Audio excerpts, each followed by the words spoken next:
দ্বিতীয়বার ক্ষমতায় এসেই অবৈধ অভিবাসীদের বিরুদ্ধে কঠোর অবস্থানে যাওয়ার ঘোষণা দেন মার্কিন প্রেসিডেন্ট ডোনাল্ড ট্রাম্প। এরই অংশ হিসেবে গেল কয়েক মাসে দেশটির একাধিক রাজ্যে অভিবাসীদের ওপর নেমে আসে ট্রাম্প প্রশাসনের খড়গ।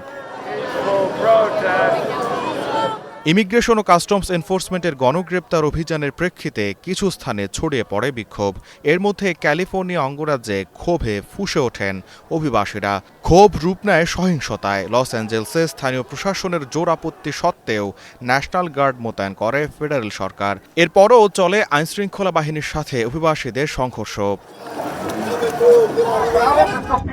এবার অব্যাহত চাপ ও সমালোচনার মুখে পিছু হটেছে ট্রাম্প প্রশাসন। লস অ্যাঞ্জেলসে পাঠানো ৪,০০০ ন্যাশনাল গার্ড সেনার অর্ধেককে প্রত্যাহারের সিদ্ধান্ত নেওয়া হয়েছে। পেন্টাগনের এক মুখপাত্র ১৫ জুলাই জানান, যুক্তরাষ্ট্রের প্রতিরক্ষা সচিব পিট হেগসেথ লস এই সিদ্ধান্ত নিয়েছেন।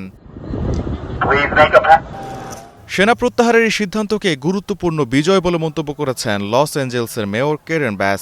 লস অ্যাঞ্জেলসে সেনাবাহিনীর উপস্থিতি কখনোই প্রয়োজন ছিল না, এটিকে একটি রাজনৈতিক টেস্ট কেস হিসেবে ব্যবহার করা হয়েছে বলেও মনে করেন তিনি। আমরা ৫০০ বর্গমাইল আয়তনের একটি শহর। আমাদের সমস্যা ছিল মাত্র ২ বর্গমাইলে, যা ছিল মাত্র কয়েকদিন। আমি কারফিউ জারি করেছিলাম, কয়েক সপ্তাহ ধরে শহরে কোনো সমস্যা হয়নি। তাহলে এরপরও তারা এখানে কেন ছিল?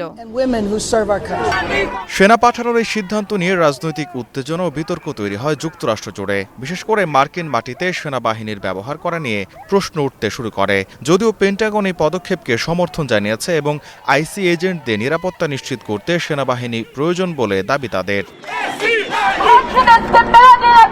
গেল এপ্রিলে প্রেসিডেন্ট ডোনাল্ড ট্রাম্প ক্যালিফোর্নিয়ার ডেমোক্রেটিক গভর্নর গ্যাভিন নিউজামের বিরোধিতা সত্ত্বেও ন্যাশনাল গার্ড সদস্যদের রাজ্যটিতে পাঠান।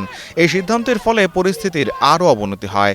সম্প্রতি দক্ষিণ ক্যালিফোর্নিয়ার একাধিক ক্যানাবিস খামারে অভিযান চালিয়ে প্রায় ২০০ অবৈধ অভিবাসীকে গ্রেপ্তার করা হয়। এ সময় এক শ্রমিক দুর্ঘটনাজনিত কারণে মারা যান। গোলাম কিবরিয়া, স্টার নিউজ।